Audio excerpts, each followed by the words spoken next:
Millions of people around the world are obsessed with popping bubble wrap.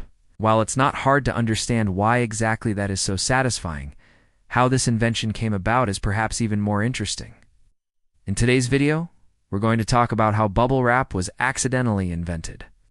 So pop on your favorite ASMR headphones, and let's get into the video. For some reason, humans have always had an obsession with things being perfectly safe and sound. When you think about it, every single invention or innovation that has been made in the history of mankind has been made for one simple reason: to make life easier or safer. Cars were invented because walking everywhere was kind of annoying. Microwave ovens were invented because heating food in a conventional oven was time-consuming.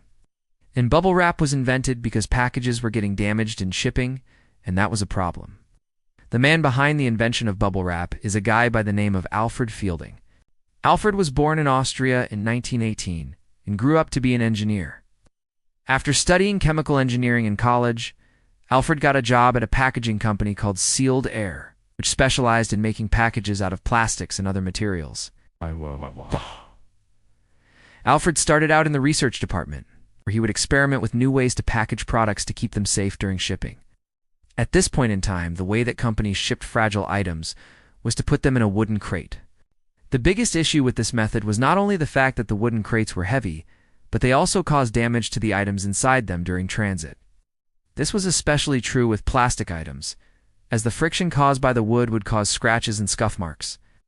One day in the early 1960s, Alfred and his team were working on a project to find a replacement for the wooden crate. Their goal was to create something that would cushion the product inside from all angles and eliminate the need for a big wooden box. This is when they hit upon the idea of creating plastic bubbles that could be sandwiched between two layers of plastic sheeting. They hypothesized that these air pockets would provide enough cushioning to protect the item inside during shipping. But there was one major issue. To create the bubble wrap, they needed to sandwich the air between two pieces of plastic. But the machine they were using could only create single sheets of plastic film. It was then that someone had the genius idea of feeding two plastic rolls through the machine instead of just one.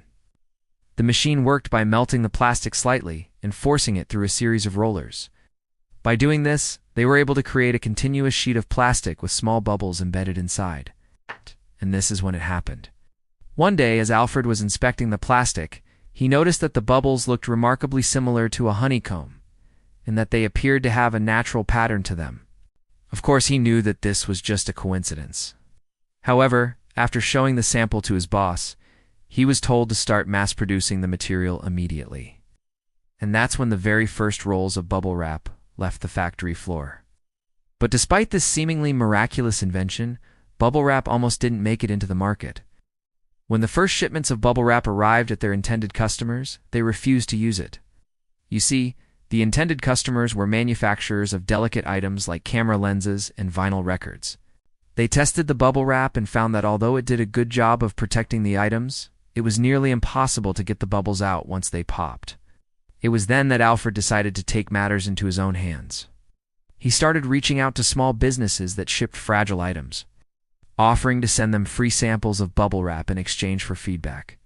This turned out to be a brilliant move, because the business owners loved the product and began using it immediately. Before long, word of mouth spread throughout the industry, and bubble wrap became a household name. Today, we use bubble wrap to ship everything from medical equipment to fresh produce. But did you know that there's actually a right and wrong way to use it? See, bubble wrap isn't actually designed to absorb impact. Instead, it's meant to distribute it over a longer period of time.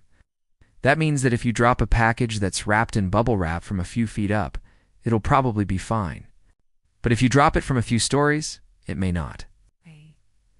The reason for this is that the bubble wrap needs time to give way to the impact. If you hit a wall too hard and too fast, the bubble wrap will and have time to compress, and the object inside will be met with a solid wall. Another thing that can affect the effectiveness of bubble wrap is temperature. See, bubble wrap becomes less effective at higher temperatures. This is because the air inside the bubbles expands as the temperature rises, which makes the bubble wrap less dense. That means that if you're shipping something in hot weather, you'll need to use more bubble wrap than usual to ensure that it's protected. One of the most common questions that people have about bubble wrap is whether or not it's recyclable. The answer is yes and no. Bubble wrap can be recycled, but only if it's clean and dry. If it's contaminated with dirt, grease, or other debris, it can't be recycled and will end up in a landfill. There are a few companies that specialize in recycling bubble wrap, but they're few and far between. So if you do have used bubble wrap, it's best to find a local company that can handle it. As you can imagine, there have been countless studies done on what it is about bubble wrap that's so satisfying to us humans. Some say it's the unpredictability of popping the bubbles that keeps us coming back for more.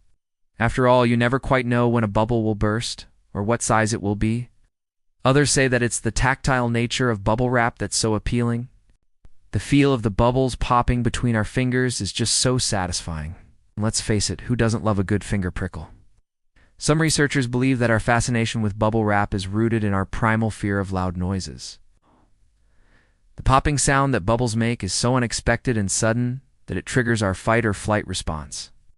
In other words, it gives us a little jolt of adrenaline, which causes our heart to race and our palms to sweat. For some people, this can be a good thing. The suspense and anticipation make popping bubbles a thrilling experience. But for others, it can be a bit too much. Some people become so anxious when they hear the popping sound that they can't sleep or concentrate. So the next time you find yourself popping away on a roll of bubble wrap, take a moment to appreciate the science that goes into making this simple pleasure possible. From the physics of bubble formation to the psychology of our fascination with popping them, there's a lot to marvel at. Just be sure to pop responsibly. We don't want anyone getting hurt. Now, speaking of getting hurt, did you know that there are actually several myths surrounding the invention of bubble wrap? For example, some people believe that bubble wrap was invented during World War II as a way to protect soldiers from shrapnel. Others believe that it was created as a wallpaper that could mimic the look of honeycomb. The truth is that none of these are true. As we mentioned earlier, bubble wrap was simply invented as a way to improve the packaging of fragile items. Regardless of how it was invented, we can all agree that bubble wrap is a truly remarkable invention. Without it, we'd be stuck using clunky wooden crates to ship our stuff. Let's face it, that's just not as fun. But now it's time to ask you, how do you use bubble wrap in your daily life? Let us know in the comments below. And while you're down there, be sure to like this video if you enjoyed it. Now go ahead and take a look at this video that YouTube thinks you'll like. Also be sure to subscribe if you haven't already. Thanks for watching, and we'll see you in the next one.